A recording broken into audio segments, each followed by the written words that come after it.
day long we're doing far too much concentration from up here and our hands and our arms. We control computers, cars, whatever. We're controlling. Yet when we sit on the horse, here we control from here.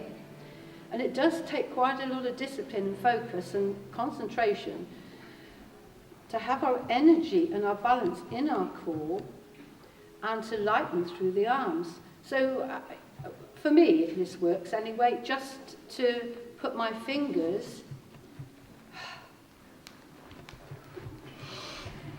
I just have my thumb and my first finger here and no wrists, just light the wrist, no floppy. So that connection is just through the thumb and the first finger, and this allows a real light connection with the horse, and you can start to really tune into your breathing and your balance. Our breathing sustains our whole body, and the way we breathe will sustain our balance. For instance, I can sit and slump a little bit here. Oh, nice and relaxed. Well, in some ways that's better than just bracing and hollowing through the spine, because we then encourage the horse to do the same. But the optimum is to breathe wide and full,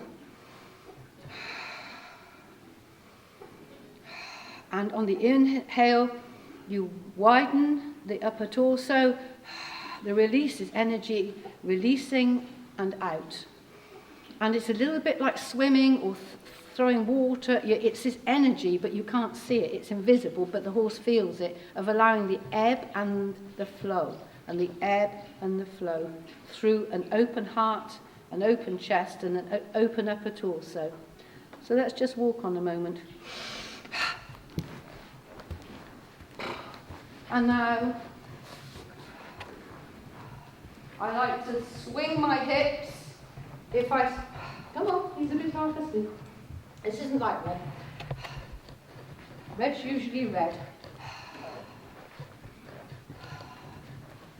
I'll breathe extra breath out. Let's put a little bit of leg there, but it won't be the leg again. Complete.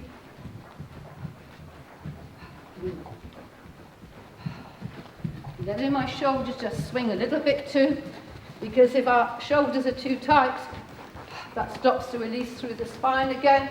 So I'll overcook it. Look, I'll overcook it. Release and release and release and release. Everything's going with the horse. Whoa, oh. And then I'll breathe in. That might have looked a bit untidy, but I'm really trying to demonstrate more, and then you can do less. But you're not trying to overcook it and overmove, but if you don't allow that sort of light release through the shoulders, then you will block your core. It's like filling up a glass of water. You fill up the water from the bottom to the top.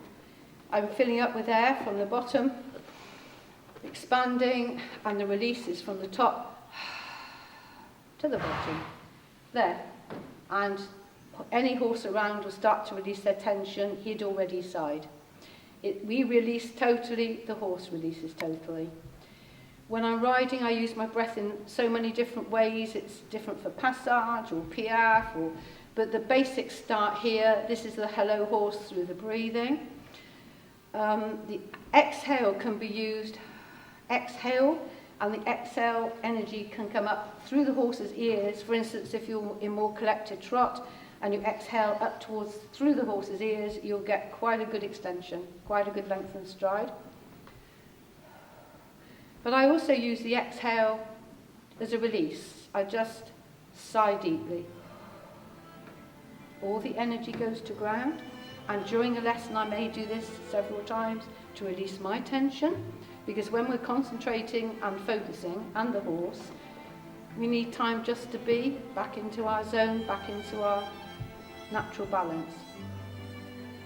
And once you've released your energy, then you can work on new horse and new rider.